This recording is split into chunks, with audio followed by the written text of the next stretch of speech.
आप सभी को जय श्री कृष्णा।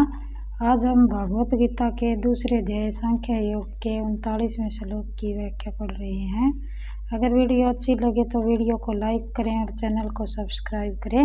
व्याख्या: यहाँ तुम पद प्रकरण संबंध विच्छेद करने के लिए आया है, अर्थात पहले सांख्य का प्रकरण कह दिया, अब योग का प्रकरण कहते हैं।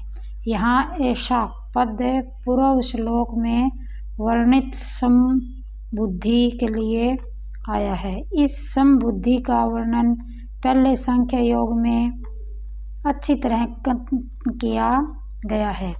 देही का ठीक ठीक विवेक होने पर समता में अपनी स्वतः सिद्ध स्थिति का अनुभव हो जाता है, कारण कि देह में राग रहने से ही विषमता आती है। इस प्रकार सांख्य योग में तो समबुद्धि का वर्णन हो चुका है।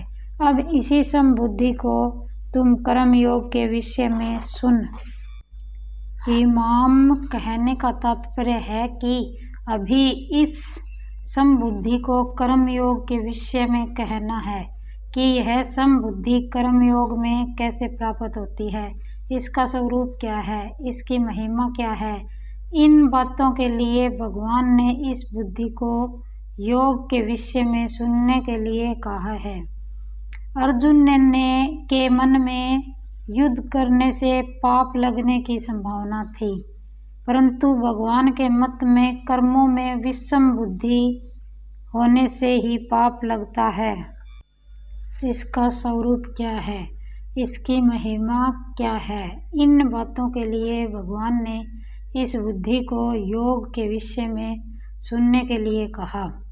अर्जुन के मन में युद्ध करने से पाप लगने की संभावना थी, परंतु भगवान के मत में कर्मों में विषम बुद्धि होने से पाप ही लगता है।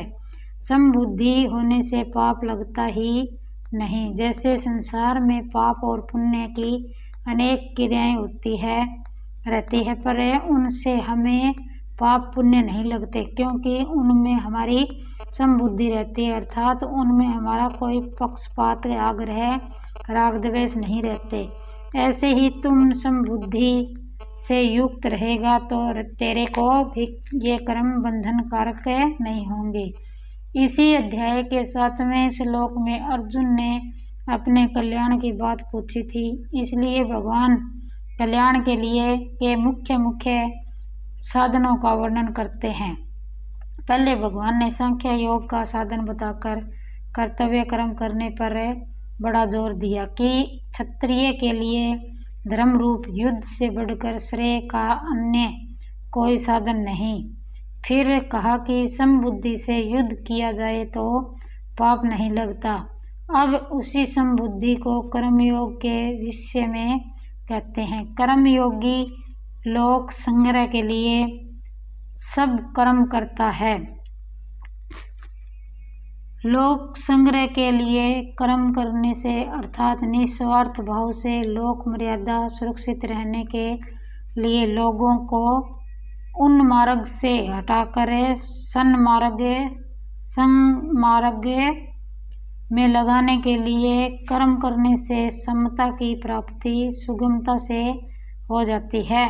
समता की प्राप्ति होने से कर्मयोगी कर्म बंधन से सुगमता पूर्वक छूट जाता है।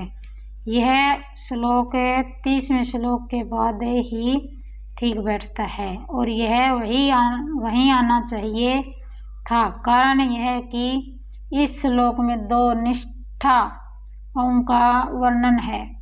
पहले 11वें से 30वें श्लोक तक सांख्य योग से निष्ठा बताई और अब कर्म योग से निष्ठा बताते हैं। अतः यहाँ 31वें 38वें तक के 8 श्लोकों को देना असंगत मालूम देता है। फिर भी इन 8 श्लोकों को यहाँ देने का कारण यह है कि कर्म योग में समता कहने से पहले कर्तव्य क्या है और अकर्तव्य क्या है। अर्जुन के लिए युद्ध करना कर्तव्य है और युद्ध न करना अकर्तव्य है। इस विषय का वर्णन होना आवश्यक है। अतः भगवान ने कर्तव्य अकर्तव्य का वर्णन करने के लिए ही उपयुक्त 8 श्लोक कहे हैं और फिर समता की बात कही है। तात्पर्य है कि पहले 11वें से 30वें श्लोक तक सत्य असत्य के वर्णन से समता बताई कि सत्य सत्य ही है और असत्य असत्य ही है, इनमें कोई कुछ भी परिवर्तन नहीं कर सकता। फिर 31वें से 38वें श्लोक तक कर्तव्य अकर्तव्य की बात कहकर 39वें श्लोक से अकर्तव्य का त्याग और कर्तव्य का पालन करते हुए कर्मों की सिद्धि असिद्धि और फल की प्राप्ति समता का वर्णन करते हैं। परिशिष्ट भाव। कर्मयोग के 2 विभाग हैं, कर्तव्य विज्ञान और योग विज्ञान। भगवान ने 31वें से 37वें श्लोक तक कर्तव्य विज्ञान की बात कही है, जिसमें कर्तव्य कर्म करने से लाभ और न करने से हानि का वर्णन किया। अब यहाँ से 53वें श्लोक तक योग विज्ञान की बात कहते हैं। पूर्व श्लोक में भगवान ने जिस समता की बात कही है वह सांख्य योग और कर्म योग दोनों साधनों से प्राप्त हो सकती है। शरीर और शरीरी के विभाग को जानकर शरीर विभाग से संबंध विच्छेद करना सांख्य योग है तथा कर्तव्य और अकर्तव्य के विभाग को जानकर अकर्तव्य विभाग का त्याग और कर्तव्य का पालन करना कर्म योग है। मनुष्य को दोनों में से किसी भी एक साधन का अनुष्ठान करके इस समता को प्राप्त कर लेना चाहिए। कारण की समता आने से मनुष्य कर्म बंधन से मुक्त हो जाता है। एक धर्मशास्त्र है और एक मोक्ष शास्त्र।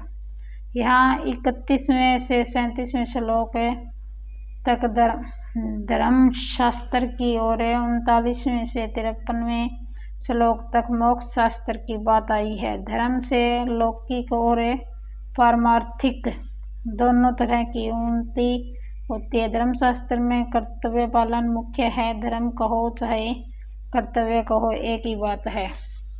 जो करना चाहिए उसको न करना भी अकर्तव्य है और जो नहीं करना चाहिए उसको करना भी अकर्तव्य है। जिसमें अपने सुख की इच्छा का त्याग करके दूसरे को सुख पहुँचाया जाए और जिसमें अपना भी हित हो तथा दूसरे का भी हित हो वह कर्तव्य कहलाता है। कर्तव्य का पालन करने से योग की प्राप्ति अपने आप हो जाती है। कर्तव्य का पालन किए बिना मनुष्य योग रूढ़ नहीं हो सकता। योग की प्राप्ति होने पर तत्व ज्ञान स्वतः हो जाता है। जो कर्म योग तथा ज्ञान योग दोनों का परिणाम है